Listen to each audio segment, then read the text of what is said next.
மகாபாரத போரில் கௌரவர்கள் தொடர் தோல்வி அடைந்து கொண்டிருந்தனர். அப்போது ஒரு நாள் இரவு துரியோதனன் பீஷ்மர் தங்கியிருக்கும் இடத்திற்கு சென்றான். அங்கு துரியோதனன் பீஷ்மரிடத்தில், பாண்டவர்களின் மீது நீங்கள் கொண்டுள்ள அன்பினால்தான் போரில் உங்களுடைய முழுமையான பலத்தினை பயன்படுத்தி போரிடவில்லை என்று பீஷ்மர் மீது குற்றம் சாட்டினான். இதனால் மிகுந்த கோபம் அடைந்த பீஷ்மர் 5 தங்க அம்புகளை எடுத்து, நாளை நடக்கவிருக்கும் போரில் இந்த 5 அம்புகளால் பாண்டவர்கள் வீழ்த்தப்பட வேண்டும் என மந்திரித்தார். பின் இந்த அம்புகளை கொண்டு பாண்டவர்களை வீழ்த்துவேன் என்று துரியோதனனிடம் பீஷ்மர் வாக்களித்தார். ஆனால் பீஷ்மரின் வார்த்தைகளில் நம்பிக்கை கொள்ளாத துரியோதனன், அந்த அம்புகளை என்னிடம் தாருங்கள், நான் அதனை பாதுகாப்பாக வைத்து நாளை காலை தருகிறேன் என்று அந்த 5 தங்க அம்புகளையும் பீஷ்மரிடமிருந்து வாங்கி கொண்டான் துரியோதனன்.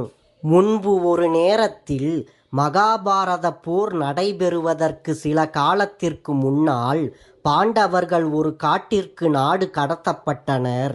அப்போது காட்டில் பாண்டவர்கள் தங்கியிருப்பதற்கு எதிரில் உள்ள குளத்தின் அருகில் துரியோதனன் தனது முகாமை வைத்திருந்தான்.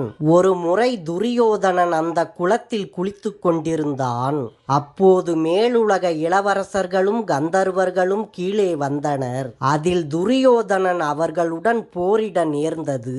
இதில் துரியோதனனை காக்க அர்ஜுனன் அவர்களுடன் போரிட்டு துரியோதனனை காப்பாற்றினான். இதனால் துரியோதனன் நாணம் கொண்டான். ஆனால் அவன் சத்திரியன் என்பதால் இதற்கு கைமாறாக அர்ஜுனனுக்கு என்ன வரம் வேண்டும் என்று கேட்டான். ஆனால் அதற்கு அர்ஜுனன் துரியோதனனிடம், தனக்கு வேண்டுமென்பதை தேவையான நேரத்தில் கேட்டு பெற்றுக்கொள்கிறேன் என்று கூறிவிட்டான். மகாபாரத போர் நடக்கும் சமயத்தில் பீஷ்மர் துரியோதனனிடம் தங்க அம்புகளை அளித்த அந்த இரவில் கிருஷ்ணர் அர்ஜுனனிடம் சென்றார். கிருஷ்ணர் அர்ஜுனனிடம் துரியோதனனிடம் பெறாமல் இருந்த அந்த வரத்தை நினைவுபடுத்தினார். இப்போது துரியோதனனிடம் சென்று அவனிடம் இருக்கும் அந்த 5 தங்க அம்புகளை வரமாக பெற சொன்னார். அர்ஜுனனும் அவ்வாறே சென்று துரியோதனனிடம் வரமாக அந்த 5 தங்க அம்புகளையும் கேட்டான். அர்ஜுனன் 5 அம்புகளையும் கேட்டதை கண்டு துரியோதனன் மிகவும் அதிர்ச்சியடைந்தான்.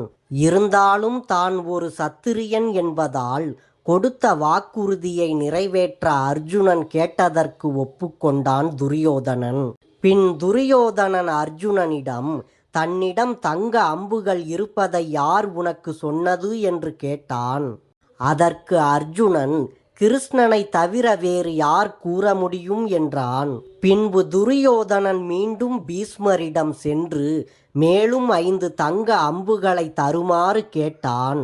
ஆனால் அதற்கு பீஷ்மர் சிரித்துக்கொண்டே, அவ்வாறு பெறுவதெல்லாம் சாத்தியமில்லாதது என்றார் துரியோதனனிடம்.